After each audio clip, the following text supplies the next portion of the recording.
Aedes pickup down ఉందనేసి వచ్చింది. బిఎస్4 pickup 1.70. ఏమైందో ఇప్పుడు చూద్దాం.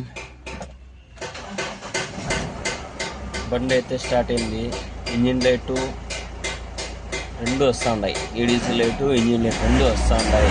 అయితే మనం స్కాన్ చేసి చెక్ చేద్దాం ఏమైంది. ఓకే, 4 కాబట్టి మనము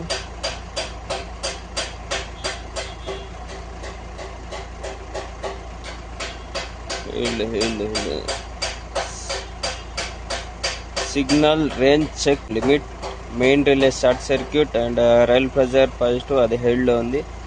వాటర్ అండ్ ఫ్యూల్ అది హెయిడ్లో ఉంది. ఓకే, ఇంకోటి కరెంట్లో signal change check for mini pod boat, ఇది ఒకటి ఉంది. మొత్తం మనకి 10 ఉన్నాయి. ఫాల్ట్ కోడ్ అనేది 10 ఉన్నాయి. మళ్ళీ ఈమోబిలైజర్ తోటి వచ్చింది. ఆటోమేటిక్గా ఇది వస్తే ఆటోమేటిక్గా ఇదే మనకి స్టార్ట్ అయిపోతుంది. ఈ ఫాల్ట్ కోడ్ కూడా ప్రాబ్లం చెక్ చేసుకొని ఒకతూరు హెరాస్ చేస్తే అదే ప్రాబ్లం అనేది క్లియర్ అయిపోతుంది. ముఖ్యంగా ఇదంతా చేసే ముందు ఈ వీడియో కనుక మీకు నచ్చినట్లయితే వీడియోని లైక్ చేయండి, షేర్ చేయండి, కామెంట్ చేయండి. ముఖ్యంగా కామెంట్ చేయండి. మీకు చేరుతుందో లేదో, మీకు నచ్చిందో లేదో, మీకు యూస్ఫుల్ అవుతుందో లేదో అనే ఉద్దేశంతో మీకు అడుగుతాను అంతే అండి. మీరు ఇంకోటి సబ్స్క్రైబ్ చేసుకోండి. మేము చేసే ప్రతి వీడియో మీకు యూస్ఫుల్ అవుతుందని మేము కోరుతా ఉన్నాం.